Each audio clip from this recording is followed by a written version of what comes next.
ama, eta begira nortzuk dauden hemen, azenolako maia, erreferentes, euskal erreferenteak. Nik ez dut esango lehengo eta gaur egungoak, dira erreferenteak. Txaloak mesedez Maitane, segurola hemen dagoelako Maitane. Jon Gómez garai, Jon Txukaixo. Zuen parantza, opa, zua. Joanes Etxebeste, Gabon Joanes. Eta gurekin da, hemen Porrotx, Jose Maria Agirretxe eta Zapatek ekarri ditu, gaixo. Euskal erreferentei buruz hitz egiten ari nintzen, eta nik egia esan. A ber, azgaitezen, agian Jose Mari Maitane. Denbora gehien dara batenekin. Bueno, esan, bai. Gaur egun ere oraindik ere referenteak bazarete. Naiz eta edadearekin ez dakit zer ikusia duen. Nola gogoratzen dituzue, edo zuk, garaiaiek nola gogoratzen dituzue? Garaiaiek oso modu goxoan gogoratzen ditut nik behintzat, ez? Azkenean, konsumitzeko era hainbeste aldatu da, garaiaietan ikuskizun bat iristeako jendeak itxoin egiten zuen, fetxa bat zegoen, gero ilarak ere itxoin egiten zian, eta bestera batera hartzen ziren emanaldiak, ez? Diska berak ere, nire kasuan Txirrimirri eta Txiribitonekin egonda, diska berak ere ateratzen zienean, esperientzia bat bilakatzen zen diska hori erostea joatea, diska osoa erostea, abestiak banan ikastea, hortaz, asko aldatu da. Jon, zuk ere badakizu zer den erreferenteak izatea, garai hartan? Bueno, beti zurekin? Bai, erreferente esatea igual asko da. Zergatik ematen dizue lotxa esatea? Bueno, ez dakit, bueno, eskertze izute. Aizu, erreferenteak zarete. Egia da, bueno, nik beti zurekin kasua aipatu duzunez, beti zuren azken urteetan egin nuen, diskofestak eta aurkezten aritzen nintzen Euskal Herri osotik, eta benetan zoragarria zen, gaur egun goazen eta irabazi arterekin gertatzen den moduan, garai hartan super batetik gento zen, eta gero beti zurekin ikustea, plazak, ez dakit azken, beti zuren azken urteetan, ez dakit 100 bat ikuskizun egiten genituen urtero. Euskal Herri osotik. Pasada bat izaten zen, zenbat jende gerturatzen zen diskofestetara. Etzegoen besterik ematen zuen, gaztaintzako etzegoala besterik, ezta? Eta importantena, sortzen zen ikuskizun hori, eta sortzen zen giro jator hori. Euskara zala eta familia hartan, ezta? Eta benetan, zoragarria zen, eta nik ala gogoratzen du behintzat. Oso ondo, oso momentu gozoak, baina denetarik gertatu izan da, garai haietan. Jose Mari, zuri ere luzatzen dizut, eta zuei, nik ez dakit bizipen berezirik eman dizuen erreferente izateko aukera honek? Ba, nola ez. Lagun asko egin ditugu. Leno Aspanogi, Aspanobaz aipatu dugu, ez? Eta horrez autu ditugu umiak, guretzako ere erreferentera dira. Eta haien familiak. Jende anonimo asko dago. Aurren eskubideen aldea adibidez Bizipoza elkartean 38 elkarte daude. Haietako asko iaia ez ezaguna direnak, baina bere txikitasunean haietako bakoitzak bere balioak ditu. Eta hoiei buruz informatzen, sensibilizatzen, balio horiek transmititzen ikustet, badaukagula deno bete behar batez, eta hoie dira gure referenteak ere. Anekdotarik edo, kontatu daitekenik, zua, Joanes, Jon, Maitane, Jose Mari, bestelanik kontatuko dut, Bida, guk horre Ane Pirata ezagutu genuen. Ane Pirata? 13 urtekin gaixotu zan, 16ekin ezagutu genuen, 19ekin hil zan, baina gaixori ez zehola guk aktuazioak egiten genituen, Bizkaian egiten genituenean, bueltan, bera bizizan, Elgoibarren 3 torreta badaude autopistari ematen dutenak, 7. pisuan edo bizizan, eta pasa aurretik 5 minutu lehenago deitzen genion, 4 argia piztutzen genitun, zapiatatzen genuen idiotik, eta eta gera balkoitik, eta, bueno, guretzako erreferentea zaizeala, momentu magiko alako asko bizi izan ditugu, ez? Magikoa da, imaginatu, gaixorik dagoen pertsona bat, dorre horietan ez, eta batean zoro batzuk eben autopistatik basatzen direnak. Euskal erreferenteak, esango genituzke, parkatu, klasikoak zaretela, eta hemen dozkaugu berriak. Ez dut zelkapenik egin nahi, baina hola suertatu delako. Edo ez, zuek berriak zarete, Joanes, zua. Berpizkunde bat egon da, Euskal munduan, zuek zarete erreferenten berpizkundea edo? Berpizkundea ezakite jango nuken. Irabazi arteren kasuan adibidez, behar da bai, zehorrek agi du beste aportazio bat edo. Eta goazen? Goazenen, niego naiz, egia da goazen hortxe daula ez. Gazten baitan eragin handia duela, ikuslego sutsua ere badela, eta jarraipen handia duela, eta egia da, bai, erreferente bilakatzeko aukera ematen duela, goazenek, beste telesailen antzera bezala. Azkenean gaztetxoek begiratzen zaituzte eta aipatzen zena ez, hori, umentzako ikuskizuna kasu hortan, hori, lantzen diren gaiak, telesailaren baitan, pertsonaiak, beraz, horren atzetik, bai, erreferente bilakatzen zira eta transmititzen ditutzu gauzak ere ikusleei. Pontx, paliazo bezala ere referentea zara. Ipar Euskal Herrian eta Hego Euskal Herrian ere bai, baina Ipar Euskal Herrian gehiago, ez? Hori da, Ipar Euskal Herrian ibiltzen naiz nagusiki, Hego Euskal Herrian ere bai. Eta bai, nik ere sentitu dut, badela azkenan etortzen dira familiak, aujak, saioetara, eta gero hortik, ez dakit, nik azkenean, egia da, hasieran ikusten duzula ez, holtzako zerbait bezala, eta holtzatik jaitsi, eta ikustea zure kantuen bitartez, ez dakit, etxean gauza batzu aipatzen direla, edo ikuskizuna ikusi ondoren jarrera batzuen inguruan hausnartzen dutela, edo dena delakoa. Beraz, bai, bada erreferente figura hori, bai, noski. Zua, erreferentea zarela, Euskal Erreferente berria. Oso berria. Ez berria, bueno, irabazi arten behintzat fenomeno horretan. Zeinekin gabe. Bai, guztion artean hitz egin dezakezue, baina lehen Josemari komentatu duena, eta horrekin gelditu nahiz, referentea aipatu dudanean berak esan du erantzunkizuna. Bai. Bueno, nire ustez bai, edo agian da nik nire buruari jartzen didan presioa. Erantzunkizuna eta badaukera bat ere bai nire ustez. Beti izaten dut, iruditzen zaidala bozgorailu bat daukagula. Referentizateak badaukala alde hon hori, eta bozgorailu hori ondo erabilita, gauza oso politak lortu daitezke. Eta ni saiatzen naiz gure hizkuntzarekin alde hon egiten, bultzatzen, eta gainera irabazi arte bezalako telesaiekin horrelako gai garrantzitsuak, feministak eta erakutsi alba ditugu, hori da nire bozgorailua. Hor dago fenomeno bat oso barregarria dena, eta da, naiz eta hemengoak izan, eta lokalagean, jendeak ez duela bereizten, ez? Personaia eta pertsona nolabait, eta ez bakarrikumeek, baizik helduei ere pasatzen zaigula. Esate baterako, Goenkaleko, nola da, Goenkaleko Kontxu Herriozola, Maria Luisa, beti izango da, Maria Luisa, eta kaletikan Maria Luisa zan, eta gurekin ere berdina gertatzen da, eta alde hortatik nik ere txirrimirri eta txiribitonekin negoenean, nolabait, apura matezian, edo reparua matezian, garagardo bat bera ere hartzea, edo horrelako gauzak egitea aurrean, ez?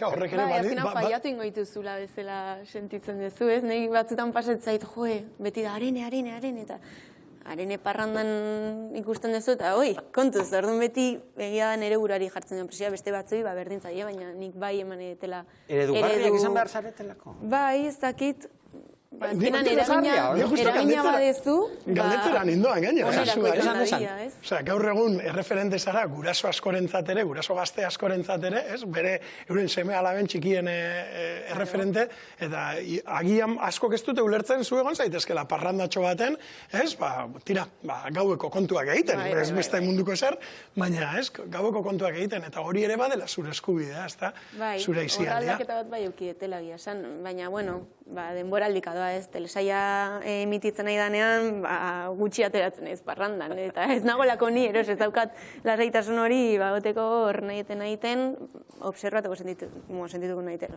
Edukiak jarri nahi ditut mai gainean, eta danak zarete hemen eragileak. Bai, eragileak zarete. Joanesek esan du, Joanes, duk esan duzu, entretenimendua ispilu handia da, umeek imitatzen ikasten dute askotan. Orduan, zuek erantzukizuna daukazu ere, zenolako balioak, zenolako edukiak transmititzen dituzunean. Noski, niri gertatu zaitez, azkenan nik ez goazenen, ez? Antzezten nuen Ibai pertsonaia, Asperger sindromea zuen pertsonaia, ni neuk ere eneukan Asperger sindromearen inguruko ezagutza handirik, informazio handirik, eta egia da, horren bitartez ezagutza izan dudala, eta jendearekin ere topo egin dudala. Eta hortik, sare sozialen bitartez adibidez, ez? Jasotzea atal bat emititu ostean, mezu batzu familien bitartez edo gazte batzuen bitartez, esan ez, nik ere Asperger sindromea dut, edo niri ere hau gertatzen zait, edo beste, bai, sentitzen da, ardura puntu bat, baina bestalde ere, ez dakit ajotasuna den hitza, baina bai esango nuke dela, oso ongi, ez? Balore hauek transmititzeko ere baldin bada gure lana, hori da polita.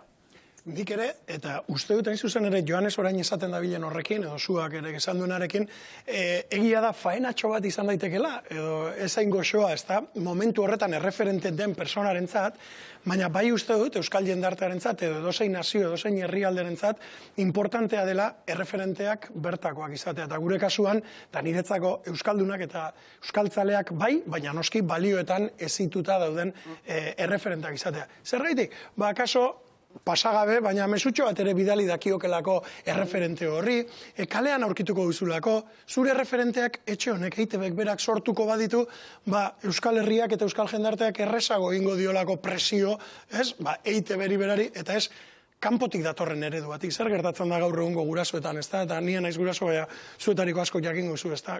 Kanpotik datorren eredua, edo onartu, edo debekatu, eta hor sortzen da gatazka etxean, ez da? Interesgarria, baina eta edukiak, edozen gairi buruz hitz egin daiteke, minbiziaz, gai politikoez, Nik uste modua dela. arazo sozialez, bai? Bai, nire ustez garrantzitsua da gai Hori izan da ezberdinak. gainera. Esan nahi dut aurre edo nerabeen aurrean. Bai. Hitz egin behar da. Nik uste dut bai ez. Denetarik. Aurrerakuntza horre eman da, ez? Garai baten ez ziren etzan eriotzari buruz hitz egiten, LGTBia, mila gauzei buruzetan hitz egiten, tabuak zeuden, eta gaur egun ja nerabeekin batez ere jorratzen dira gai horiek. Seguraski era sensiblego baten, baina bai jorratzen hasi direla. Mugarik ez dago, Josemai? Ez, nik ez dut uste Edo egon beharko luke baten bat. Iruditzen zaitere gainera aurrera pausoak ematen dela bide hortan ez, ondela gutxi, bibazueken 1000. Atala ospatu zenean, han ikusi izan, horti ze jende, ze anistasuna, gure herriare hori islatuta dago, aurrera pauso gehiago eman ditugu kulturartekotasunean adibidez gaur egun Euskal Herrian zenbat eta zenbat kultur, nolabait jatorri ezberdinetako personal bizi diran, igual lor, nik uste dut gehiago egiteko badugula, ez? Afrika, Amerika, Asia, hortik etorritako familien erreferenteak ere behar ditugula gure telebistan, gure irratietan, gure ikuskizunetan, eta hor, oraindik asko daukagu egiteko. Ezuk badakizu azken bolada honetan zoritxarrez, eta esango dut, ideologia zehatz batzuetatik, egon dira adoktrinamendua egiten denaren salaketa. LGTBI feminismoa farre egiten duzu, baina hori denok dakigu, ezta? Ordan nik esaten dut, karo, aurrak publiko dauzkazunean, zuk edo zer, hau da, LGTBI zein feminismoari buruz, zein sexuari buruz egiten duzunean, batzuek salatu egiten zaituzte adoktrinamendua egiten ari zarela, argudiatuz. Bueno, baina hitz egiten egea giza eskubideetaz. Hitz egiten egea norberak sentitzen duen, bizi nahi duen bezala bizitzeko eskubideaz. Hitz egiten egea denoi dauzkigun gaietaz eta hortan ezin dugu nolabait epelak izan. Nik uste dut, bakoitzak bera postu egin behar dugula, eta herri bezala postu bat egin behar dugula, zenolako herria izan nahi dugun mundu honetan. Eta hor, zalantzari gabe, gure posizio hartu behar dugu, eta bueno, nik uste dut anistasunen alde, eskidetzaren alde, feminismoaren alde, eta aipatu ditugun horien alde, nik uste dut komplexu gabe egin behar dugula. Besteak, zer uste dute? Zenik aipatzekotan nik gogoratzen dut ETB3 Nafarroan ikusten hasi zenean, horrentzun ziren ere ETB-ri egindako kritikak, adoktrinamendua zela. Baina beti egongo dira kritikak, ez? Eta batzutan ere bada seinale bat gauzak ondo egiten ari zerana, ez? Ezakit nik hola pentsatzen dut egia esan. Niretzako aipatu zu Nafarroako kasu ez da, Euskal Irrati Telebista, oraindik ezin dugula Euskararen herri osoan, Euskal Herri osoan ikusi ez da. Hori niretzako bada, hori kritikatzen dutenek, egiten duten nire ustez, ez jakintasunaren eta analfabetismoaren gorazarre eta horren reivindikazioa bat, aldarrikapen bat, ezta? Eta nik uste dut, hori ezin daitekela onartu, esan nahi dut, hizkuntzen aurka egoteak, zure hizkuntzan Nafarroako batek edo Ipar Euskal Herriko batek uste badu ere Euskara ez dela bere lurraldeko hizkuntza, hala ere, beste hizkuntza baten aurka egoteak, nik horri ez diote esanka ez buru ikusten. Eta horregaitik, EITBek berak bermatzen ez badu, kontuan hartu behar dugu, badauzkagula EITB ofiziala izan edo ez, badauzkagula ekimen pila bat, esaterako, pantailak euskaraz edo zer non ikusi, ekimen zoragarriak lan ederra egiten ari direnak, eta etxe honek ere estreinatu berri dituela primeran eta makusi, ezta? Orduan, uste dut, eremu administrazio politikoak ez direla mugak gure seme-alabak hizkuntzetan ezteko, eta nola ez, euskaraz eta gure balioetan. Joan ezen iritziaz jakin nahiko nuke, gure herri honek iparra, egoa, ekialdea eta mendebaldeak dituelako, Ipar Euskal Herrian, zer? Bai, egia da, Ipar Euskal Herria egia da, Euskaraz zola jasotzen dugun informazioa, batez ere, adibidez, ETB-ren bitartez egiten dugula, badira ere, telebista lokala kanaldude badugu, badira beste edabide asko ere bai, baina egia da, erakusleioa dela ere bai, eta nik uste batzuetan ere pentsatzen dut, ez? Adibidez, Iparraldearen orena bezalako tarteak edo, bai, Euskal Herriari ematen zaio, ez? Euskal Herri osoari, baina azkenean ematen zaizkio, adibidez, 10 minutu.